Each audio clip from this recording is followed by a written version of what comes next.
I'm Renee Wright, and this is The Right Side. So today I came to talk to you about relationships.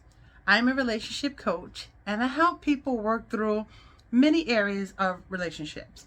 Whether it be courtship, when you're just getting to know each other and deciding if you want to go further or you should walk away. Marriage, I'm a wedding officiant, so I can marry you here in the state of South Carolina. I can do premarital coaching and just help you in the first few years of your marriage. And then maintenance. After a couple of years, things tend to change, and they're supposed to. They're supposed to grow. So I work with couples who are concerned about whether or not they have grown apart or can they get closer together. Maybe you're in the area where you're empty nesters now, or just welcoming children for the first time. So again, I am working with all areas of relationship. This is a 10-part series. So this series today, we're going to talk about courtship, specifically the meetup, like when you're just meeting someone. I urge everyone to watch all of the series, because even if you're married and if you're in the maintenance mode, or you're engaged, you may have something to offer to people who are just starting out in their relationship. So again, as I said today, I urge everybody to watch all three aspects, the maintenance, so you know what to prepare for the marriage and things like that.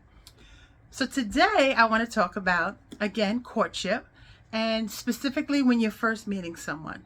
So I just want to give you 3 areas of advice in this area. And this advice is based on conversations that I've had with many women who, some disagree with me, but more agree with me and follow some of the suggestions and improve their relationship early on. And even if you decide that you don't want to be in that relationship, it's good to be well informed as to why you don't want to be in the relationship. So here are 3 things that I suggest. First of all, I suggest that you go on at least 3 dates. And I already know you're going to say 3, but what if he's and he's and he's? Yes, go on 3 dates, because it's hard to judge a person by their first meeting. They're nervous, maybe you're nervous, maybe there's all these things that could be taking place. If they're not violent and disrespectful, I say 3 dates, one-on-one. If you're at a distance, I still say 3 dates. If it's virtual, at least one of them has to be face-to-face, because there are some things that you can ascertain by being in the room, by picking up the face-to-face, in-person vibe. I've spoken with women who they create these lists. They create lists of must-have. He must have this, or deal breaker. This thing will kill this thing. But the fact of the matter is, your list is based on your experiences and things that you may or may not have you may not have dealt with yourself. You may have a requirement of them having a vehicle because the last person you dated who didn't have a vehicle, all these bad things happen. You end up driving them around. But on the first date, it's really hard to ascertain why they don't have a vehicle. Now, and then but once you get to meet the person and know the person, that may not be a deal breaker. That may be pushed further down the list. 3 dates. I had one person say they didn't even do an in-person meeting with a person because the person called them every day. They text them every day and call them every day. So they felt that they were too clingy. And then the other person felt they never called me. They never reach out. They never text. So it's hard to ascertain anything about anybody until you've really engaged in more than one. And I say 3 conversations just to be fair. Even if the conversation seems a little inappropriate at the start, that's something you can discuss, because this is a possibility that the person that they met just before you conditioned them to be that way. Again, with the texting and the not texting, and I had one person tell me when we were on a date, all he did was talk about himself. That's it. All he did was talk about himself. He didn't ask me anything about me. And then I talked to another person who said, oh my gosh, it was like an investigation. All he wanted to do was talk about me. All he did was ask me all these questions. So it's really hard for both us and them to really know who you are, what's the best way to have a discussion with you.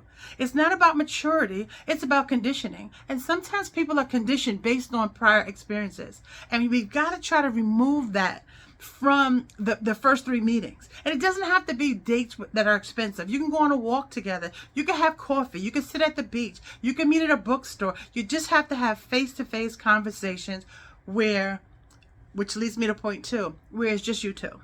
There are no friends, there are no pets, nothing that's going to jade your opinion. Because there are plenty of people who say, well, if my dog doesn't like him, I'm not going to like him. My cat, no way. My girlfriends, my boyfriend, my cousins, all of those things can jade your opinion. You can like a person and then have your opinion change just because your dog won't go around them. And that could be because there's many reasons why your cat or your dog won't go around them, but it's not really a basis for to discount the possibility of this relationship growing further. So 1-on-1, 3 days, and by 1-on-1 I don't mean isolated, walk into the middle of the woods and just be alone. You could be at a restaurant, but the only two who are going to engage in that conversation will be you two. You're just getting to know, you're figuring out each other's rhythm and things like that. You understand? So 3 dates, just you two. And here's the last thing. Don't ghost them. Don't ghost anybody. There's so much possibility for growth if you just find out the reason why it didn't work. And as long as there's not aggression, there's not violence, have that conversation. It doesn't have to be face to face, but before you ghost somebody, really have the conversation. If you're not attracted to them physically after 3 days, you just say, I'm not really this, that, but be prepared for it to come back at you, because then you'll know, why, then you can examine, why is it that I don't want a person who is this way or that way? Is that based on what I like and don't like, or is it based on something that happened to me before? We have several reasons why we make the decisions we do in relationship. We run away from things that are good for us. Maybe they don't present a challenge. Maybe it seems too easy. Maybe we don't feel that we're deserving of it. There's a lot of reasons, but don't ghost people when you first meet them. Maybe you can make a rule when you first meet and say, listen, maybe if we don't like each other after this, we won't reach out. I am not a fan of that, but I don't think it's fair to people. I think that it conditions them to be that way in the future with other people who are not deserving as they were not deserving. So let's just be kind. Let's just be communicative and have a conversation and say, hey, it's not going to work because you live too far, or whatever the reason is, and then there could be a conversation in that, and then you could part ways, and it doesn't have to be bitter feelings or bad feelings. But to ghost somebody, I had somebody who is a chronic ghoster. It's chronic at ghosting people, and then they run into them. The world is only so big. If you don't run into them face to face, you run into friends of them. So again, 3 dates, 1-on-1, get to know each other, plan an activity, you plan, he plans, just 3 chances to really get to know each other. And then if it doesn't work out, don't ghost.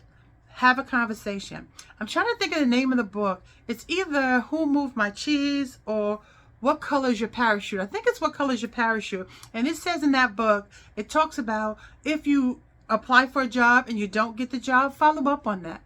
Because that information in follow-up can help you with future job interviews.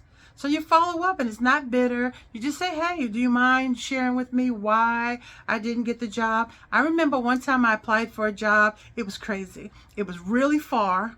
I rented a car to go there. It was so far, and I go there. Guess what I was wearing? This is before I had any training or knowledge of, appropriate interview wear. And I thought I looked really good.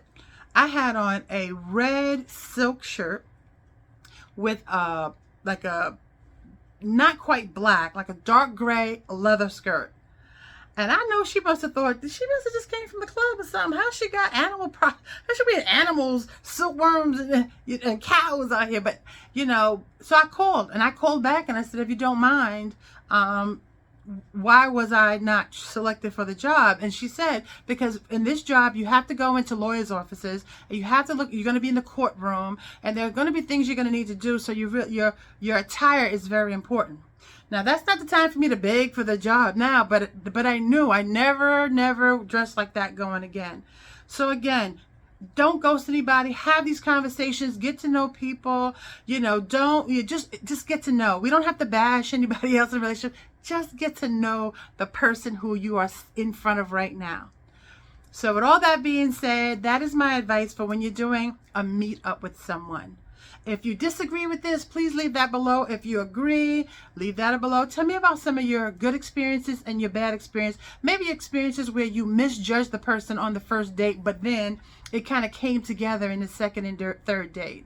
Okay, I'm interested in that. We all have room to grow. I certainly can learn. I learn from the conversations that I have with individuals, and then I get their feedback, and they share with me how it was helpful, not helpful, full of it, and all that kind of stuff. So again, I'm Renee Wright. This is The Right Side. I'm so excited to be doing this 10 series, relationship series regarding courtship, marriage, and maintenance. And I hope you watch all of them. The 10th one, it will be live, so it will be like a feedback, questions and answers. There may be more than one of them that does that, because I'm here to learn. I'm all about marriage. I want everybody to be married happily and healthily married. I want us to get connected. I want us to communicate better. And I want us to condition each other to be kinder to each other and really get to know each other. So again, stay in there. We'll see you next Thursday. These will come out every Thursday. So I'll see you next Thursday. If you have any questions, by all means, leave them in the comments and I will reach out. Like my page, share my page, and we'll see you next week.